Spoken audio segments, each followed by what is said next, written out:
Okay, you're like showing me your. No, I'm not actually showing you anything. I'm just moving because I have ADHD. Ignore Emerson. Tanner, let's start with runs. So which game are you going to be targeting that you feel like is going to hit the over here? So I'm going to look at the over of 8 runs in the Giants versus Cardinals game. San Francisco's coming off a 13-run performance against the Cubs, and the Cardinals have gone over in 2 of their past 3 games. The offense is clicking right now, and hopefully it can click tonight. Logan Webb's going to take the ball for the Giants. He's been pretty solid this season, but he has allowed 7 runs in his past 12 innings of work, so there are some flaws in this game.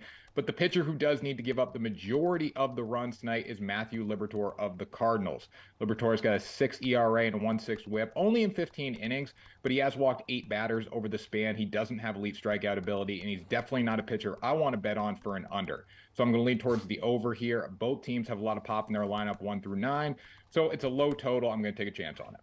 All right, let's stick with the O. Let's stick with the offense. A hitter prop you are looking at right now, Tanner Kern. So I got my Red Sox jersey on. I got to show some love do. to Boston. Taking a series from the New York Yankees. Got to love that. Masataka Yoshida didn't do anything in that series, but I think he responds tonight and has a very good game at home against the Rockies. I like him to go over 1.5 total bases. If you want to go a little riskier here for plus money, you can take his hits, runs, plus RBI bet, but I'm going to stay safe here, minus 115 over 1.5 total bases. He's 12th in baseball right now with 300 batting average. He's crushed righties this season as well, and that's bad news for Connor Siebold, who is a righty on the bump tonight. He's got a worse ERA on the road than he does at home, which is pretty amazing considering he pitches at Coors Field. 5.4 ERA in 18 innings of work on the road. Yoshida can crush him tonight. 6 of his 7 home runs have come off right-handed pitching. He's batting .313 off righties compared to .262 off lefties. So this is a matchup made in heaven as long as Yoshida can bounce back. My guy has me convinced. All right, well, before I ask you about a home run prop, let's revisit the last time that you dished out one of these bets. Ooh.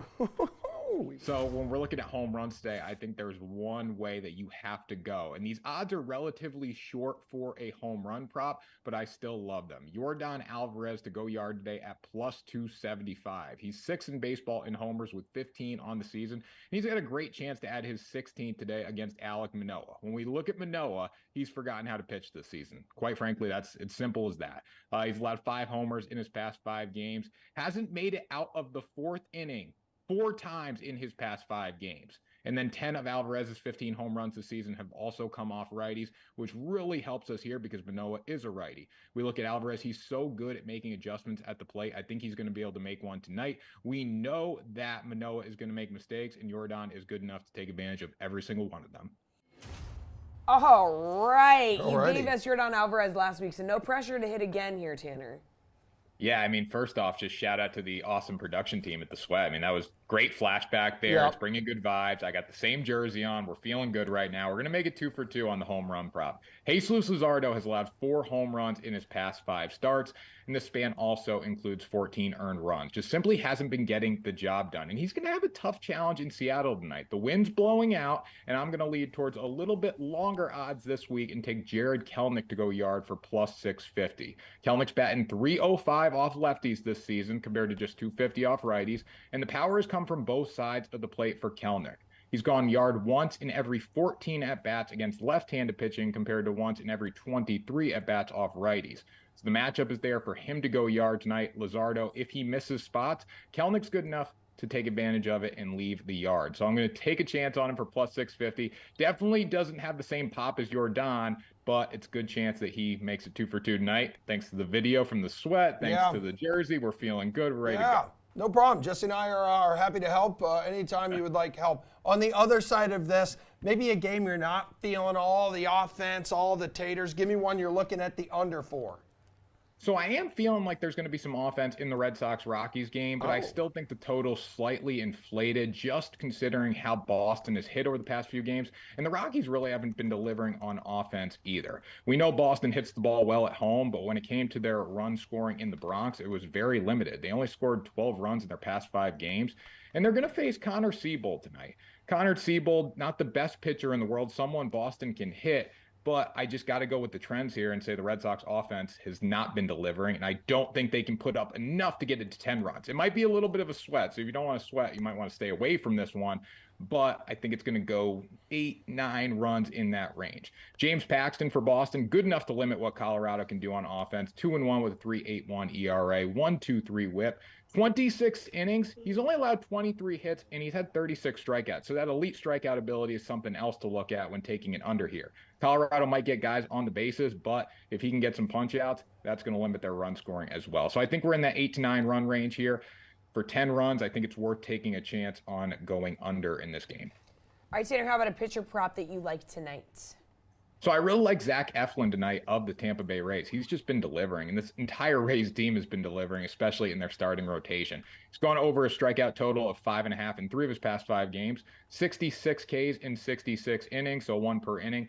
I fully intend on him being on the mound 6 innings today against the Oakland Athletics. Probably the hottest team in baseball. I want to give them some credit. The hottest team in baseball, the Oakland Athletics. They're on a massive heater right now, but they're still striking out throughout that massive heater. They struck out 29 times over the weekend, even though they swept the Brewers. The A's are 5th most in Major League Baseball in strikeouts with 616 this season.